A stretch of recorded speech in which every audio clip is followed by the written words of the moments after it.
Ce mercredi 6 octobre, les Parisiens ont pu dire un dernier au revoir à Bernard Tapie, décédé le dimanche 3 octobre à l'âge de 78 ans, des suites de son double cancer à l'œsophage et à l'estomac. C'est à l'église de Saint-Germain-des-Prés que son cercueil a été déposé pour une cérémonie touchante.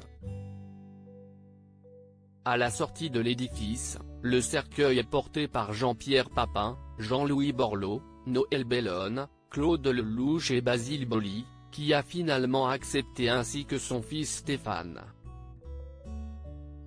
L'occasion également de retrouver certains de ses proches, comme Line Renaud.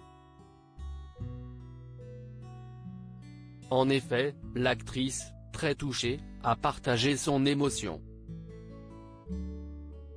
Cette cérémonie, elle était magnifique parce qu'elle était forte et digne et surtout elle n'était pas triste.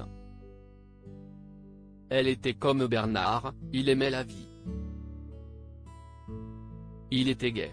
Elle se rappelle également les derniers mots que l'homme d'affaires lui a confiés: « Je l'ai eu au bout du fil presque tous les jours avant sa mort et il m'a dit, tu sais, les soucis, c'est ça qui donne le cancer. » Je pense qu'il a eu ses soucis. Il a mené la vie qu'il a vécue. Il voulait cette vie, il l'a eue, il en est mort et on le regrette beaucoup. Moi je l'aimais de tout mon cœur. Il était exceptionnel. D'ailleurs tout le public l'aimait. Il est aimé, comme il voulait.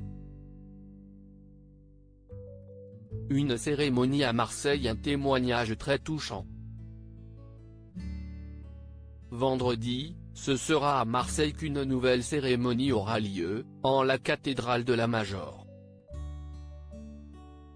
Un lieu important pour Bernard Tapie, lui qui a toujours été un personnage fondamental pour ses habitants. Après un passage au stade Vélodrome, il sera inhumé au cimetière de Mazargues, dans le 9e arrondissement de la ville. Une cérémonie qui sera sans doute suivie par de nombreux spectateurs. Ils étaient plus de 200 présents sur le parvis de l'église de Saint-Germain-des-Prés, à Paris.